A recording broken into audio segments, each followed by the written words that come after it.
How's it flying, guys? Lance Car Block 30 here, and welcome back to the Fat Electrician, the most gangster general of World War II, Terrible Terry Allen.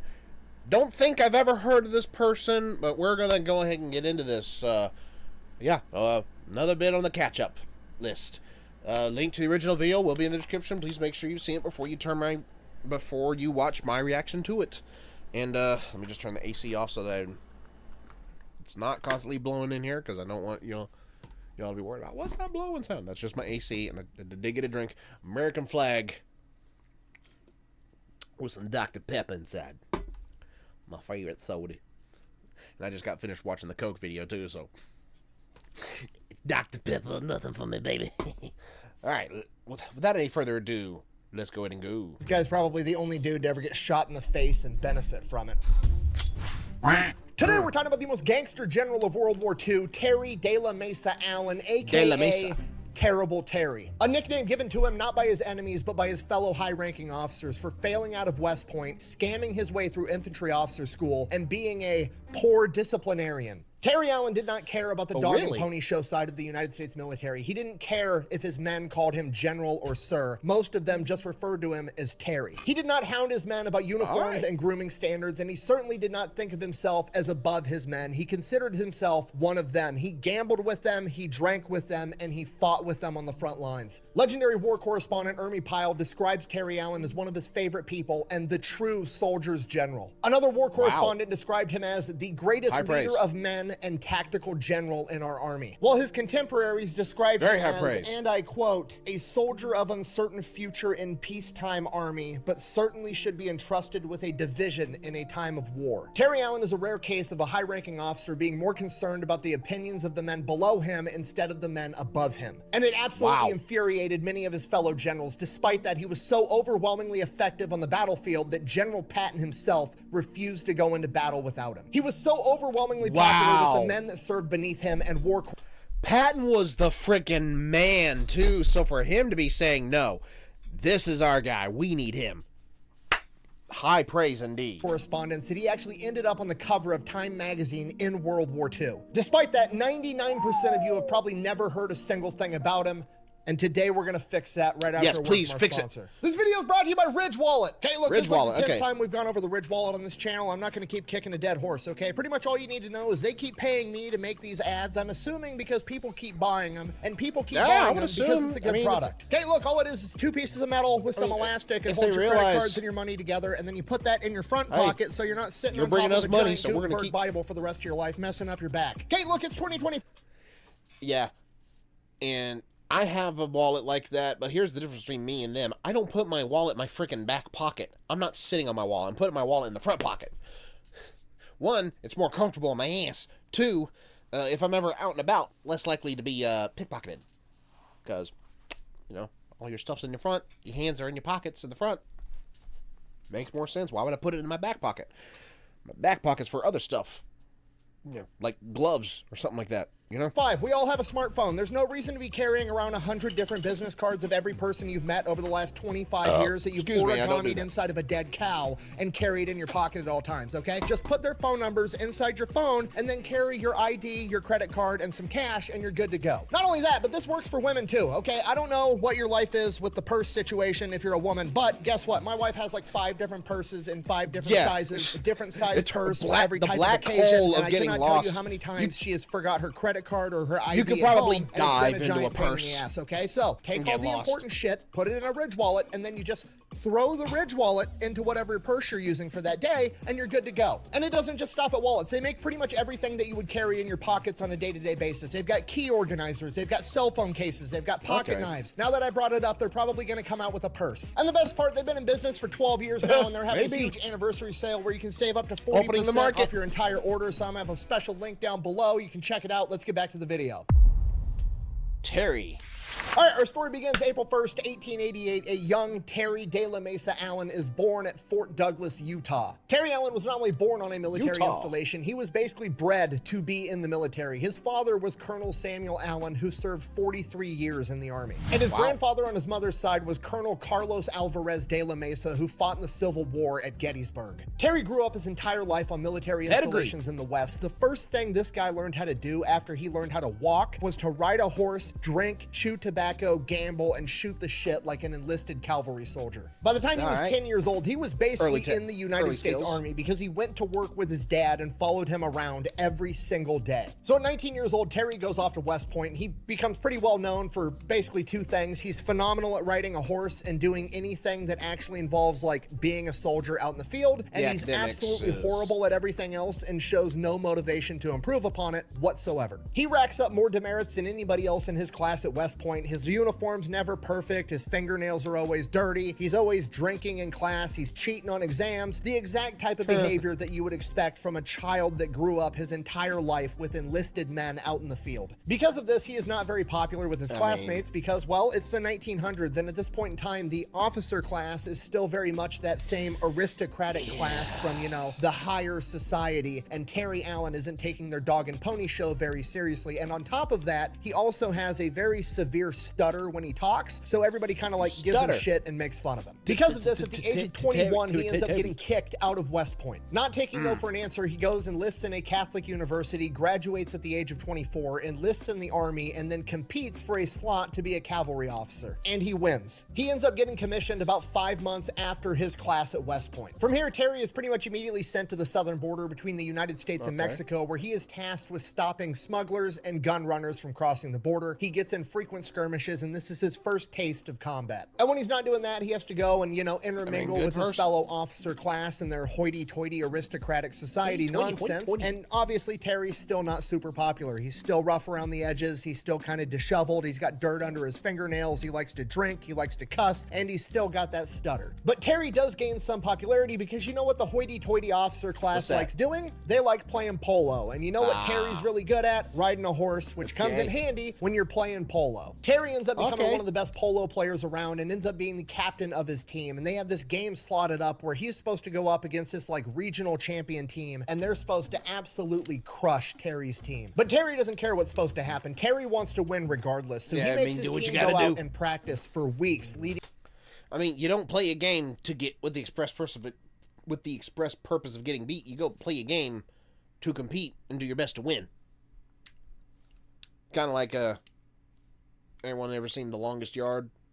I've only ever seen the Adam Sandler version, never the original, but basically, for anybody who hasn't seen that, basically, prison inmates are basically drafted by other inmates that have been commissioned, that are basically being ordered by the prison warden, make a football team of inmates so that my team can have a practice match to make us look good before we have a football game against another prison's, you know, prison guard based football team.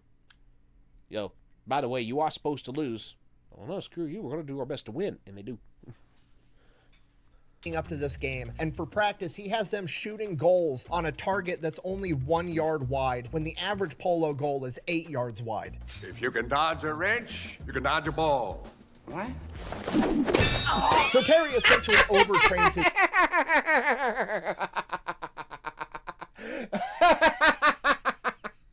What is that from? Wait, was that what's his name? Was that's Rip Torn. You can dodge a ball. What? So Terry overtrains his team, and when that game comes around, the regional champion team takes 40 shots at the goal. They only make 7. Terry's team only takes 8 shots at the goal, but they made all 8. And this is the first glimpse we get to see at Terry's leadership and his mentality of how to get shit done.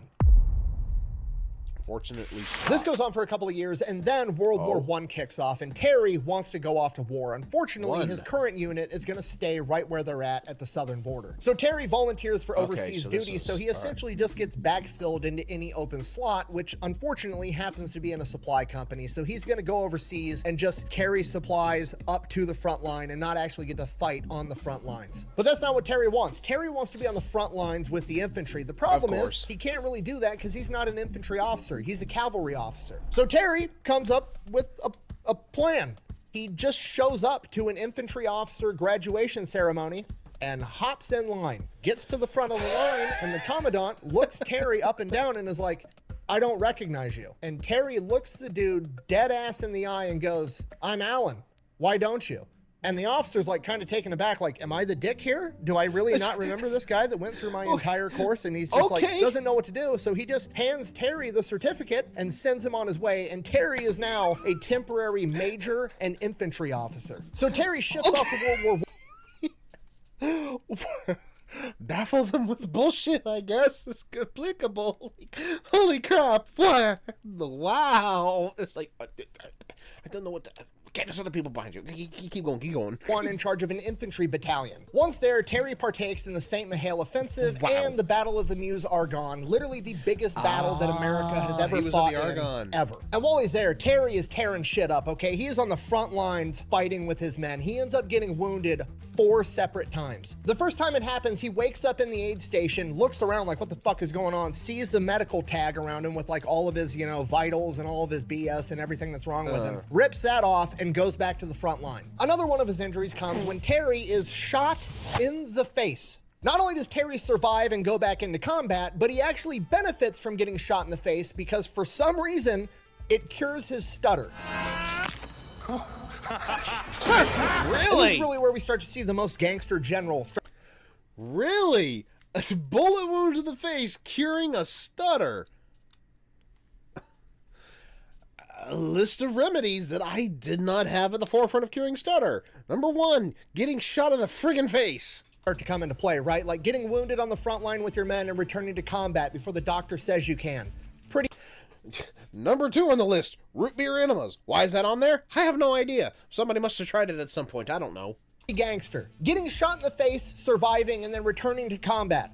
Very gangster. But getting shot in the face and having the old adage, what doesn't kill you make you stronger, actually apply, because you not only survive, you not only return to combat, but you show back up and you suddenly speak better, is undeniably the most gangster shit that's ever happened ever. As World War I continues to go on, Terry gets more and more comfortable in combat. This is where he really thrives, and he's starting to get a lot of ideas of his own. And one of the things he comes up with is like, why the fuck are we fighting in the daylight? You know what I mean? Like, let's fight at night where nobody can see shit. It's pure chaos, and Americans thrive in chaos. So one day, Terry gets ordered to take a position, and the estimated casualties of taking this objective are gonna be like 200 to 300 men. So Terry is like, fuck that. You know what we're gonna do? Instead of attacking tomorrow when we're supposed to attack, we're gonna attack tonight when it's dark. You know, at this point, that's not how you conduct warfare, okay? Not a lot of people are launching night attacks in trench warfare, but you know what? Terry just showed back up after getting shot in the face, and now he speaks better. Fucking, I'll follow that guy into any amount of combat anywhere, and that's pretty much how all of his men felt, except for one company commander. This company commander is like, no, we can't do that. We need to follow orders. We need to do exactly what we're told. We can't attack at night. You're gonna get us all killed, yada, yada, yada. Finally, Terry just gets fed up of hearing this dude, pulls out his pistol, and shoots him through the ass cheek. Terry then looks at this company commander and says, and I quote, "There, you're out. You're wounded." Thank you. You're welcome. Holy okay. That's a way to tell somebody, I don't care what your opinion is, but I'll give you an out. Holy crap. Holy The commander goes to the aid station, his XO takes over, they launch this night attack, they take the objective, and they only lose 20 men. So night combat was outrageously effective for Terry and his men, but shortly after that first night combat, the war ends up coming to an end. Terry would later go on to write, and I quote, "I wish the war hadn't stopped when it did. It's a damn shame. I was just beginning to get good ideas about commanding infantry battalions. I wish I could go back to the front and try them out." Regardless, the armistice is signed, World War I is over, Terry ends up staying over in Europe until 1920 as part of the occupation army. And somewhere along the lines, he ends up, playing polo against the British. And then he ends up, being friends with some of the British officers. And he has this one officer that he ends up being pretty good drinking buddies with. And this particular officer's name was Edward VIII, as in like the Prince of Wales and future King Edward VIII, and Terry had no fucking idea until after the fact. So just to recap on Terrible Terry in World War I, literally scams his way into becoming an infantry officer, successfully leads an entire battalion into combat, earns a Silver Star, earns a Purple Heart, gets shot in the face that fixes his stutter, and then becomes drinking buddies with the fucking King of England. Terry's the main character. I don't know what to tell you. Yeah. Whoa. Hold on, what is that thing? King of England. Terry's the main character. I don't know what to tell you.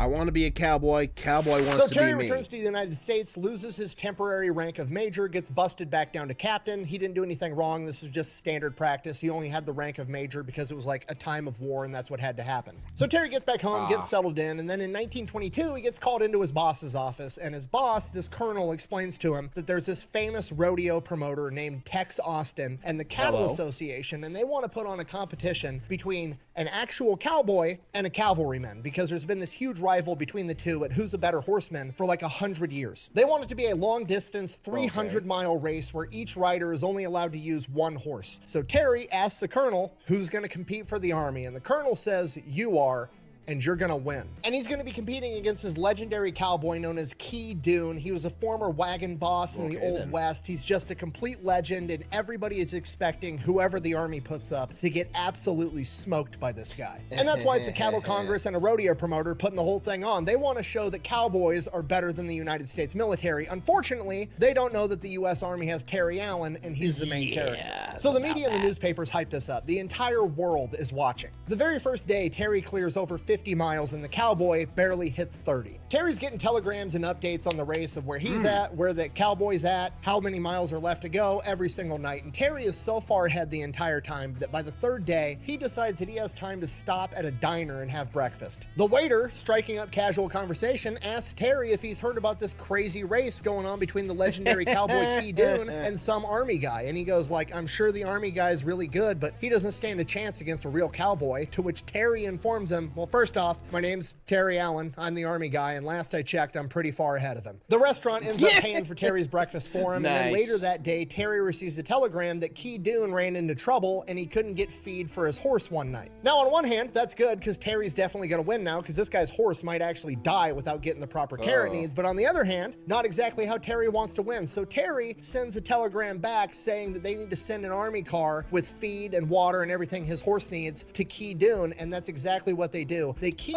Key Dune in the race just so Terry can beat him fair and square. Okay, this is a double win. It's actually genius on Terry's part because on one side, he gets to look like a class act. On the other side, he's preemptively shutting up all the typewriter warriors that are going to be like, "Buh! He actually only won because that guy didn't get feed for his horse. It was a fluke. A real cowboy's still better than army cavalry. Buh." Now, The keyboard warrior journalist BSers have always existed.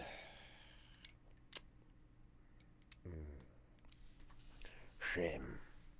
Terry's shutting all that shit out of the gate, and he's gonna beat this guy fair and square. And that's exactly what he does because he ends up beating Key Dune by over 7 hours. For the rest of the interwar years between World War I and World War II, Terry is pretty much just training and really defining the doctrine for what a cavalry soldier is supposed to be doing on the battlefield. You have to realize at this point in time, warfare on horseback is outdated, but nobody really knows that yet, right? Like, they're gonna get replaced by tanks and trucks, but World War I, tanks were just introduced. They were very simple things. It was just a big metal box with guns on it where you could pretty much just drive straight. They didn't have radios inside of them. They couldn't coordinate attacks. So a lot of people didn't understand the real potential with mechanized warfare. So a lot of people were still under the impression that horse warfare was still going to be very prevalent in the future. During this time, Terry literally rewrote the cavalry field regulations while he was at Fort Riley. He then went on to write a literal book about it that got published in the 1930s called Reconnaissance by Horse Cavalry Regiments. While all that was going on, he served as the assistant commander in 3 separate divisions where it was said that he, and I quote,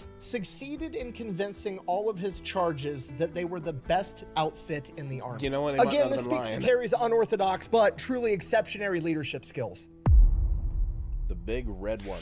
1940, Terry is promoted to Brigadier General. 1941 rolls around, the attack on Pearl Harbor, America enters World War II. Terry's getting fitted up for war, and then in 1942, he is promoted to Major General and put in charge of the 1st Infantry Division, the Big Red One. So Terry shows up to the first... Okay, so it's not the big red one, it's the big red one. Like a literal big red one. Also, Major General, that's above a 1-star. Isn't that a 2-star?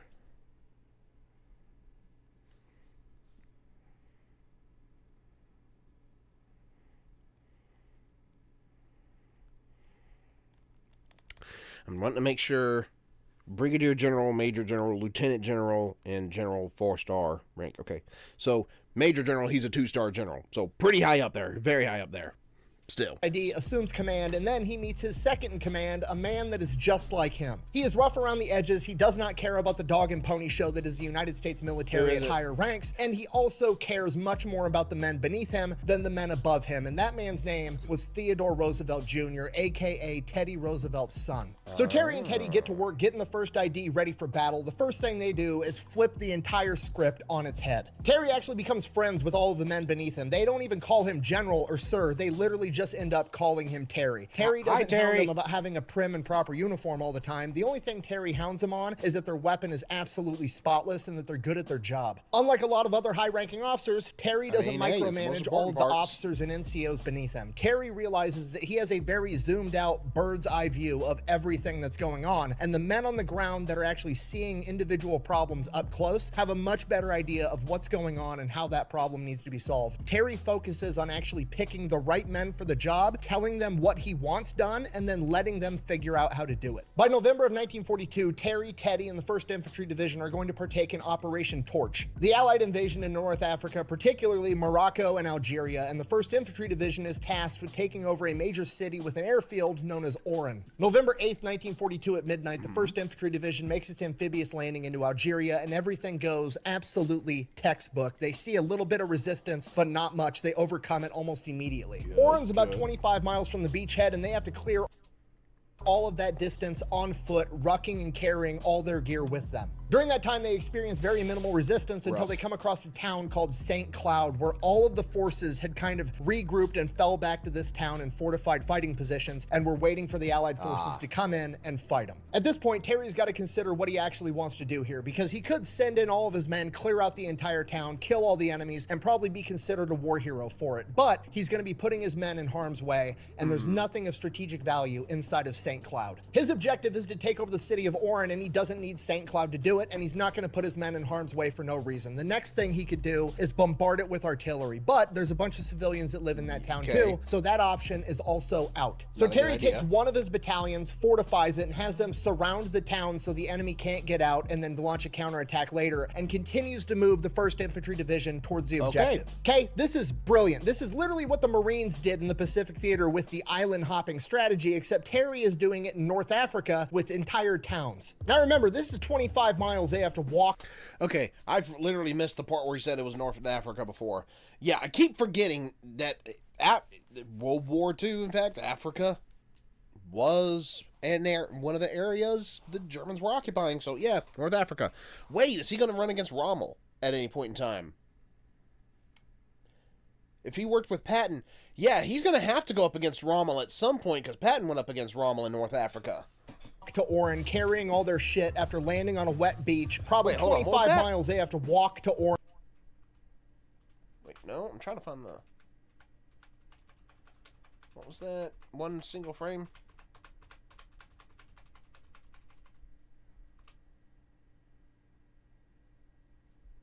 Fortunately shot. Huh?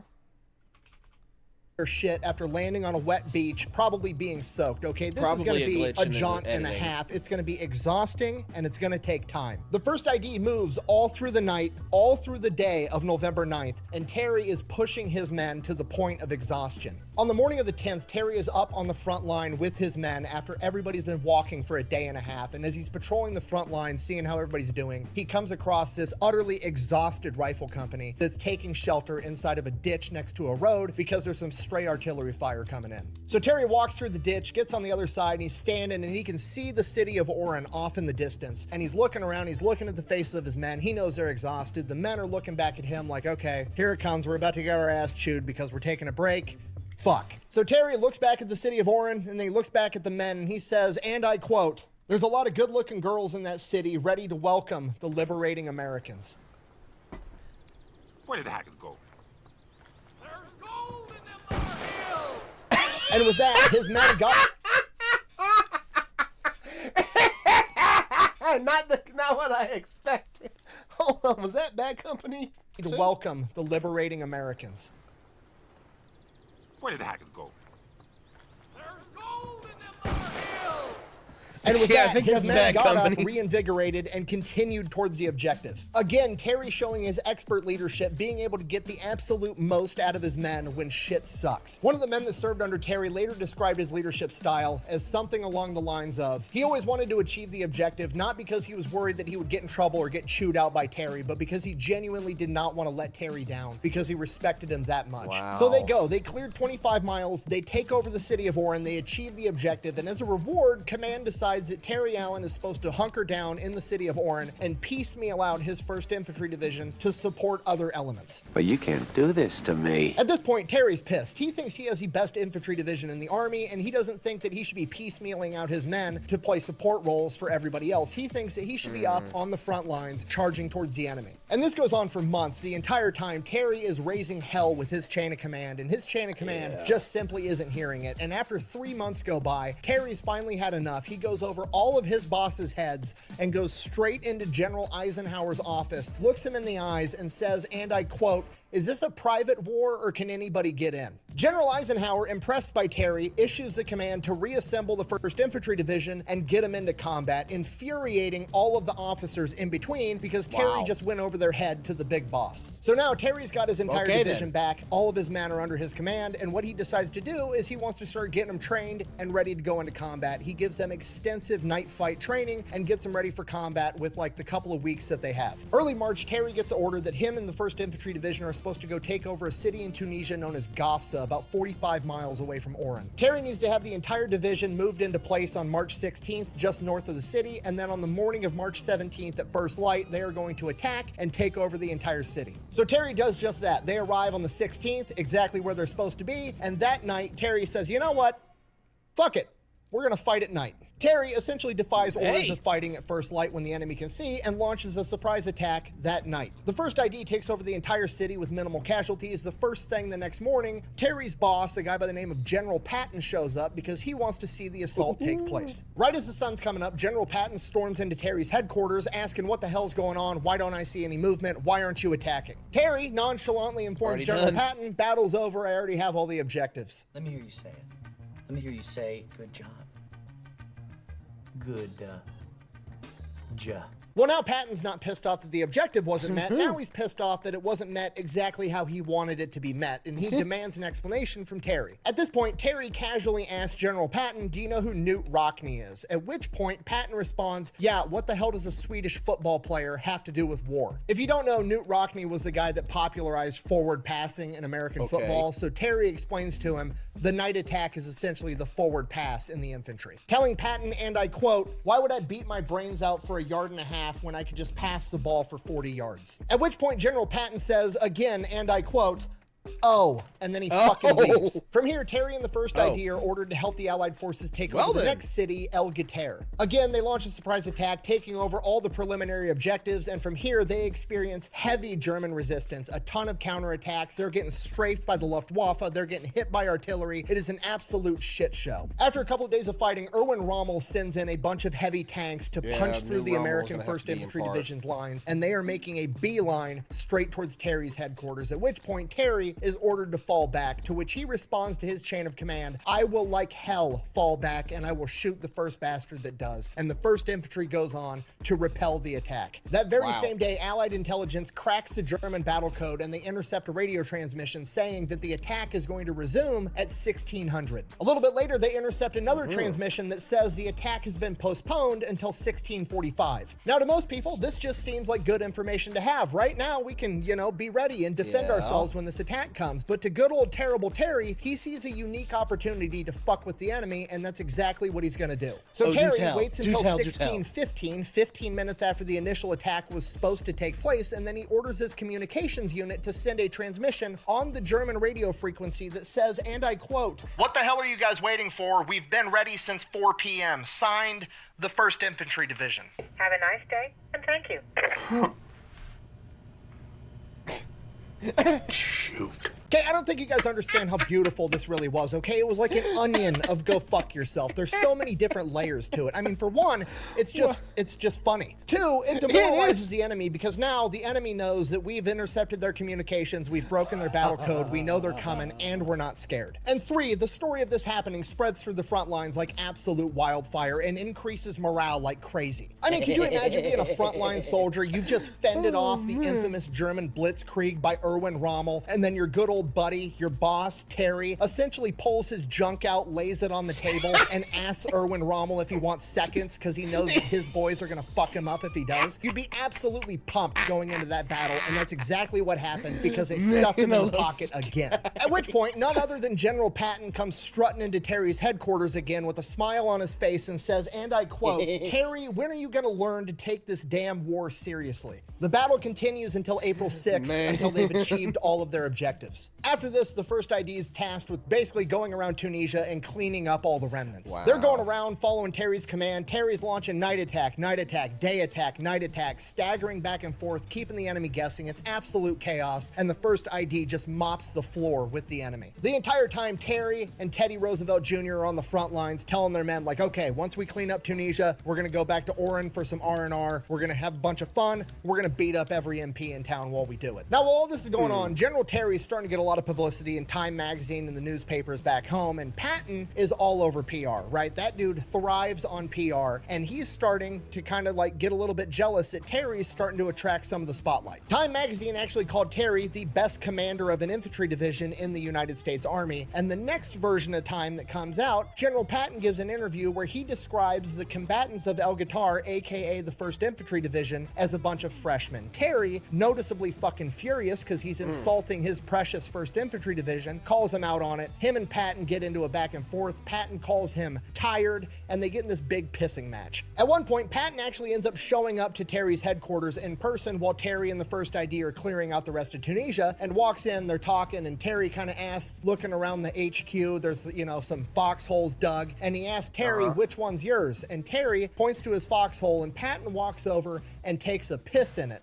At which point, Terry's bodyguards click the safeties off their Tommy guns, and Patton realizes, oh fuck, I might have took this too far. And Patton quickly scurries out of Terry's HQ and fucks off. So Terry is absolutely not getting along with his contemporaries and the men above him in the chain of command, but at the end of the day, he really doesn't care what the people above him think about him. He wants to get the job done and take care of the men below him, and that's exactly what he's doing. He's not gonna let some big name talk down to his men just so they can get more press. But it's not just Patton. Omar Bradley also does not really like Terry Allen, because Omar Bradley shows up to see how the 1st ID's doing, and what he notices is, unlike all the other infantry divisions that are, you know, eating cold food out of a can, every time he shows up to the 1st ID front lines, their chow halls are full of fresh beef because apparently they fucking found some on the battlefield. And this was apparently a big deal because they were all ordered to not eat the local livestock for fear of getting people sick, but also, like, just fucking cook the meat. People have been doing this for tens of thousands of years. It's worked fine the entire time. General Terry's gonna bend the rules to get his guys some warm food and take care of them because that's just the type of guy he is, but Omar Bradley interprets this as him being a poor disciplinarian and being lax on all the policies, so Omar Bradley doesn't really like him either. Regardless, the 1st ID finishes clearing out the rest of Tunisia, and then they go back to Oran for some much needed R&R.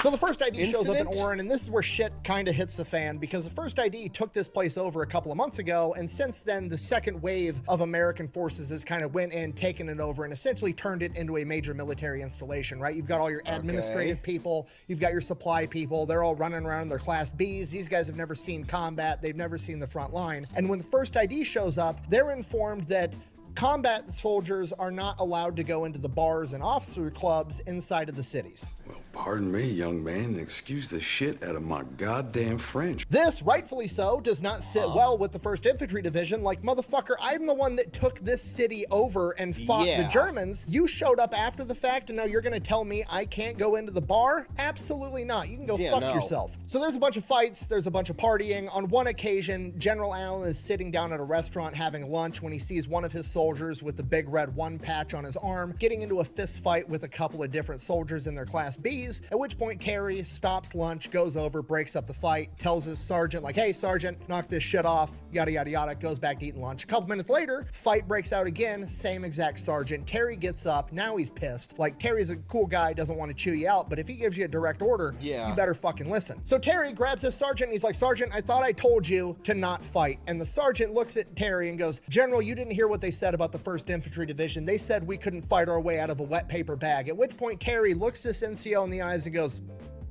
all right, get back in there. And then proceeded to go back and eat his lunch while he watched this NCO beat up a couple of paper pushers. So it's definitely a shit show going on here, but by the time all this information reaches Eisenhower, all he sees is the word riot written on a piece of paper. He calls Omar Bradley into his office, chews Omar Bradley's ass. Omar Bradley basically blames all of it on Terry Allen, saying that he's a poor disciplinarian and that he's not doing a good job manning his men. So Omar Bradley basically hatches a plan that he's going to try to get Terry Allen relieved of command. The problem is they're about to go invade Sicily, and despite the fact that Terry Allen and Patton don't really like each other, Patton finds out that they're going to not let the 1st Infantry Division partake in the amphibious landings at Gela, at which point Patton says, no, I need those 1st Infantry sons of bitches, I won't go without them. So General Patton essentially ends up keeping Terry in the fight, not because he likes him, but because he recognizes that he needs him, because Terry Allen is that fucking good. So July 10th, 1943, Operation Husky kicks off, the amphibious landing in Sicily, and the 1st Infantry Division is landing at Gela, and they need to take it over. It is heavily...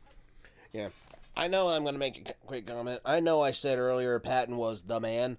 In a lot of ways, he still was, but even for the time, yeah, he was a bit more abrasive than even a lot of other people at the time. So I was just like... But also enough of a general to realize, yeah, I've got my problems, but I need them. So I'll put it aside for now.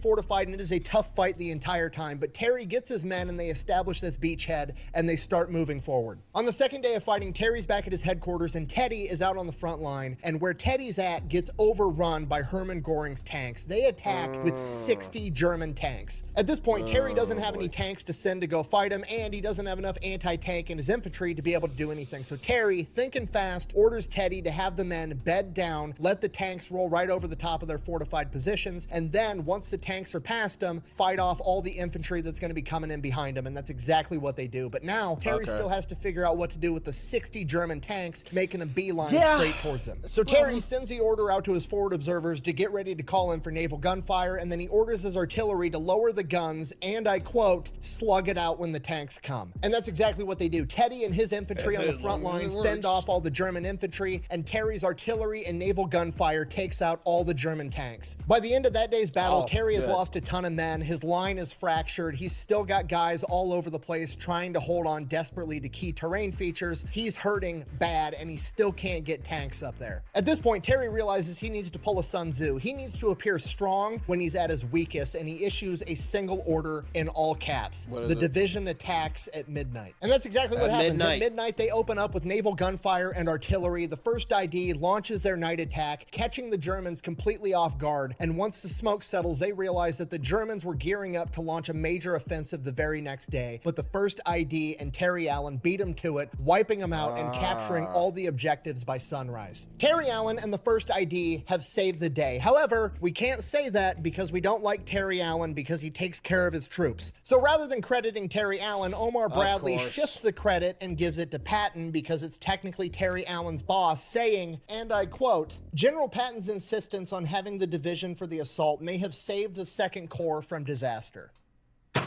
This is a load of barnacles. After that, the first ID is ordered to go take over an airfield. They do that almost immediately, and from there, there's another super hard fight that they're going to need the first ID for at a town called Trenoa, which is part of the Edna defense line, and it absolutely has to be captured. The problem is it's a mountainous town in Sicily that's described as being so hilly that it would tax a mountain goat, and there's a bunch of Germans in there that are heavily fortified and ready to fight. So Terry and the first ID show up, and this is a hard fight. But Terry's in command. He's shifting soldiers around, forcing the Germans to shift their soldiers around, causing the Germans to expose a weak point, at which point Terry would attack. He just out-finesses the German command at every possible turn, and the first ID takes over the town in 6 days. And then holds it while the Germans desperately launched 24 counteroffensives towards him, and he stuffed every single one of them. Now, in the midst of the battle, as it became apparent that Terry Allen might actually pull this shit off, two other generals, General Wyman and General Huber, showed up as observers. They then proceed to sit back, watch Terry Allen and the first ID out-finesse the Germans at every conceivable turn, take over the entire town in 6 days, breaking the Edna defensive line, and then, once the battle was over, they informed Terry Allen and Teddy Roosevelt Jr. that they are both being relieved of command under the orders of General Eisenhower and General Omar Bradley. And their reasoning for it was essentially what it was back in Oran when they planned the entire thing, saying that Terry Allen was a poor disciplinarian, and because of that, the 1st Infantry Division had become too unruly. So the entire 1st Infantry Division is absolutely furious. They absolutely love their fighting General Terry Allen. Terry Allen is absolutely furious because, well, his career is essentially over and he is being shipped back to the United States. Ironically, just 2 days after he is officially relieved of command of the 1st Infantry Division, he ends up on the cover of Time magazine praising him as the best fighting general in the United States Army. And now he's been relieved of command and is getting sent back to the United States. And you have to understand, in World War II, when you were relieved of command and sent back to the United States, like, that was it. You were done. You were going to be in charge of like a training facility or some bullshit. You were never going to see combat or major warfare ever again. This is the end of Terry Allen's career.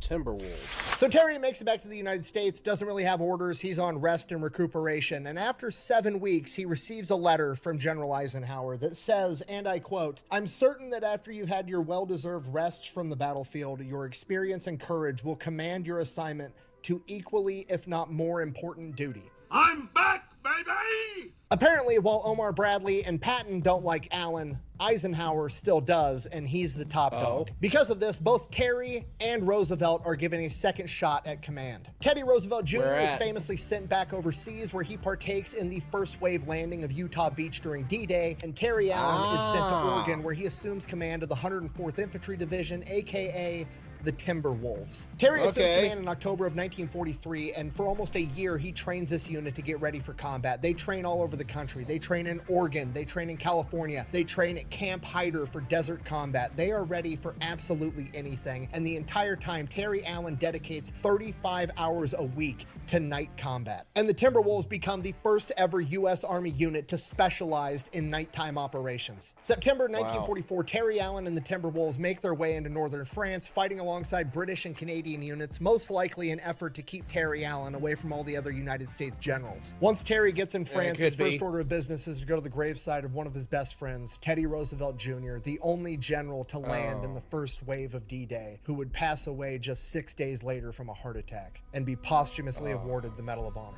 And after that, Terry Allen is pissed and goes on an absolute tear through the enemy. Shortly after the British and the Canadians witnessed the Timberwolves in combat operations, Canadian General G.G. Simmons says, and I quote, "Once the Timberwolves got their teeth into the Germans, they showed great dash. The British and Canadian troops on their flanks expressed great admiration for their courage and enthusiasm. When they again meet the Germans, all hell cannot stop the Timberwolves." And he was absolutely correct, because Terry Allen and the Timberwolves fight through northern France. They fight through the Netherlands. They push the Germans back past the Meuse River. They help capture Antwerp. They capture the major industrial city of Stolberg. They run down the German army, liberating towns left and right. During the Battle of the Bulge, the last-ditch German Hail Mary of an offensive, they not only hold their positions, but they contain the Germans on the northern flank. Due to their ability to operate at night, the British and the Canadians simply start calling the Timberwolves the Night Fighters. Well, with only 3 minutes left, I can't help but feel a pit in my stomach, because I've got an assumption that Terry's story is about to end tragically before the war is over. this short a time left. Unless there's his rest of his life is just completely uneventful after leaving the war. I don't know. They are so impressed by Terry Allen and the Timberwolves that Sir Alexander Harold of the British Army calls Terry Allen the best division commander he's seen in 2 world wars. Bear in mind, this is at a time where British and American officers had a rivalry and didn't think very highly of each other at all. Yeah. From there, the Timberwolves come up on the historic German city of Halle. It's this beautiful town that's been there forever, and it is being occupied by German soldiers under the command of Felix von Luckner, the famed Sea Raider from World War I. Terry Allen personally brokers their surrender by basically coming to the negotiating table and telling Luckner, hey, look, this is a really pretty historic city. If you don't surrender now, I'm going to level the whole fucking thing. So he reluctantly agrees to surrender to Terry Allen. The Timberwolves then continue to push further inland until they actually run into the Soviet Red Army, at which point Terry Allen takes the patch off of his arm and declares the Soviet commander an honorary Timberwolf, and the Soviet officer does the same to Terry Allen. And according to legend, they spent that night having a drinking competition, and Terry Allen won. From there, the Timberwolves moved to help seal the Ruhr pocket, cutting off 300,000 German soldiers and ultimately forcing them to surrender before they moved on to liberate a concentration camp. Shortly after that, the Germans would surrender, the Timberwolves was deactivated in July of 1945, and Terry Allen would finally retire in 1946 after achieving his redemption of not only getting fired from his initial job, but taking a year to train another unit, fighting all the way across the European theater, and he still beat Patton into Germany by 4 months. After a lifetime of military service, Terry retired, moved to his wife's hometown in El Paso, Texas, where he became an insurance salesman and was very active in the veterans community, helping out any and every way that he possibly could. Unfortunately, at the age of 79, Terry would make one final sacrifice for his country.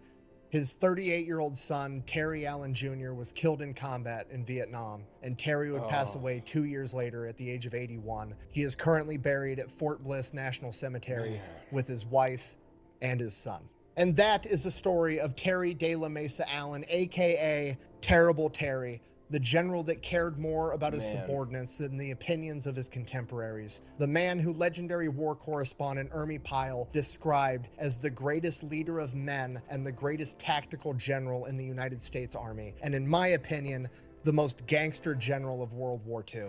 Thank you for watching. Best way to support the channel is go buy some merch over at thefatelectrician.com. Quack bang, out. Shit pisses me off. Literally one of the greatest generals in American history, and nobody even knows his name. Hopefully this video helps with that at least. See you later. It helped me. It helped me learn. Because I'd never heard of him before either.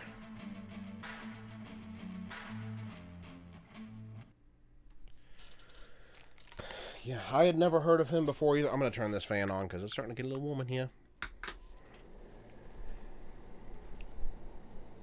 Every time that it turns out,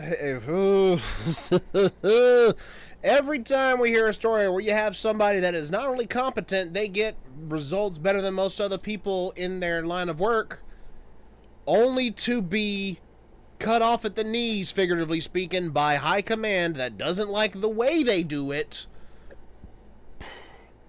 is infuriating.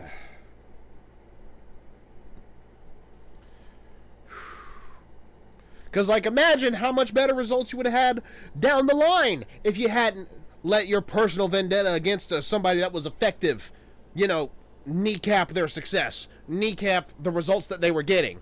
Be like, oh, we don't like that he's taking credit from us. It's going to be, you know, we're going to pull some petty bitch stuff and just send you back home. Yeah. In this case, Eisenhower pulled through and turned things around in a way that massively benefited. But come on. Come on, dudes. I'm not about to raise my heart rate, raise my blood pressure by getting into a rage about that crap. I just hate backroom politics and crap like that. Just don't let personal vendettas get in the way. Get in the way of good results. That's all I'm going to say about that. But I'm going to end things up here. What did you guys think? Let me know in the comments down below. Like if you enjoyed. Comment your favorite part of this reaction. Subscribe if you're new. Tap the bell to get notified whenever I upload a video so you don't miss any reactions, gameplay, or otherwise from me. This has been Lance Corporal Hawk 30, signing off.